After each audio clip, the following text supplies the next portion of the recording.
को अगले 8 से 10 साल में 4 गुना बनाने का, ताकि लोगों की समृद्धि बढ़े और समृद्धि के साथ कई सारी समस्याओं का हल होगा। 1 लाख रुपए प्रति व्यक्ति आमदनी तक मधुबनी की जनता को ले जाना है और ये मेरा सबसे बड़ा विजन है। और इसके लिए कई सारे कार्यक्रम हैं जिस पे काम चल रहा है और विस्तार से भी काम चलेगा जिस समय मैं यहाँ से सांसद बन के जाऊँगा। कृषि आधारित जिला है, यहाँ पर कृषि के लिए क्या सब? यहाँ पर कृषि जो है 2-3 बड़ी समस्याएं हैं। पहली बड़ी समस्या है कि यहाँ पे बहुत सारा क्षेत्र, कृषि का जो क्षेत्र है वो जलमग्न रहता है।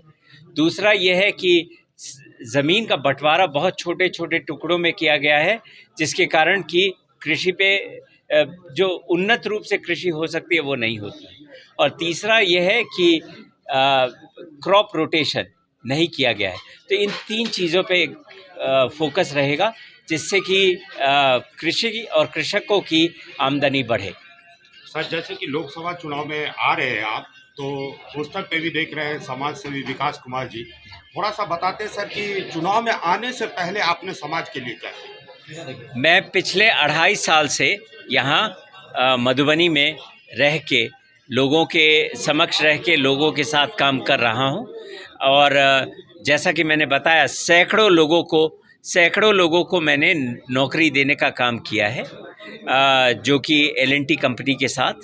इसके अलावा मैंने एक रंगीन मछली के पालन का काम शुरू किया है जो अभी पायलट स्टेज पर है और उसमें बढ़ोतरी लानी है जिससे कि नहीं कुछ भी तो 500 महिलाओं को स्वरोजगार मिल सके और एंटरप्रेन्योरशिप पे बहुत सारा काम चल रहा है। सर, देश की 2 स्टेट है जो मछली के रेवेन्यू पे चलती है, एक बंगाल और एक आंध्रा।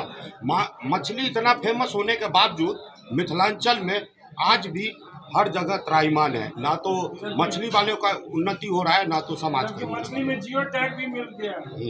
तो ये बात सही है। अब इसमें कुछ सरकारी तंत्र की समस्याएं हैं, जैसे खाने वाली मछलियां जो हैं वहाँ पोखर की बोली लगती है हर साल और यहाँ पे कुछ लोगों को ये पोखर का कॉन्ट्रैक्ट मिलता है मछली मारने का, जिसके कारण इस